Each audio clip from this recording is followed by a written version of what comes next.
The creator, not a liberator. She's a Mary, Taiwa, nation. The creator. Vanhu vacho kungoita mari zvavasina kunzwisisa ava vanotaura akaishanda sei akaiwana sei shamwari dzangu Mwari kutonyepera sedzinondida shamwari dzamakandipa kutonyepera sedzinondida dzinonfurira dzinondikambira ndatambira ndipo padzonifarira tuzigi yangu kadzinondibira dzakandibira futi marizira mufunge ndaitofungira mufunge mzira ndakavagarira mufunge gore rinovanonyondera avangobudirira ndinovabhechera vanhu vacho kungoita mari zvavasina kunzwisisa ava vanotaura akaishanda sei akaiwana sei shamwari dzangu Mwari kutonyepera sedzinondida shamwari dzamakandipa kutonyepera sedzinondida apa ndivo vangu mafriends mero chokwadi kuita mafriends mero zuva rikuenda handidi kuenda ndege ndoda mundipe nyika iri zuva rikufamba handidi kuenda ndege ndoda munditungamire baba imika imi zvayawo manyika iyi baba nyika iyi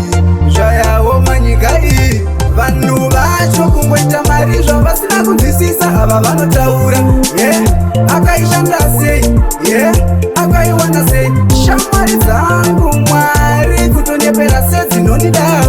shamwari dzamakandipa kutonyepera sedzinondida dzinonfurira dzinondikambira ndatambira ndipo padzonifarira tuzigi yangu kadzinondibira dzakandibira futi marizira mufunge ndaitofungira mufunge mzira ndakavagarira mufunge gore rinovanonyondera avangobudirira ndinovabhechera vanhu vacho kungoita mari zvavasina kunzwisisa ava vanotaura akaishanda sei akaiwana sei shamwari dzangu Mwari kutonyepera sedzinondida shamwari dzamakandipa kutonyepera sedzinondida apa ndivo vangu mafriends mero chokwadi kuita mafriends mero zuva rikuenda handidi kuenda ndege ndoda mundipe nyika iri zuva rikufamba handidi kuenda ndege ndoda munditungamire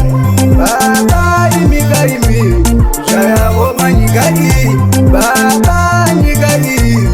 zvayawo manyika iyi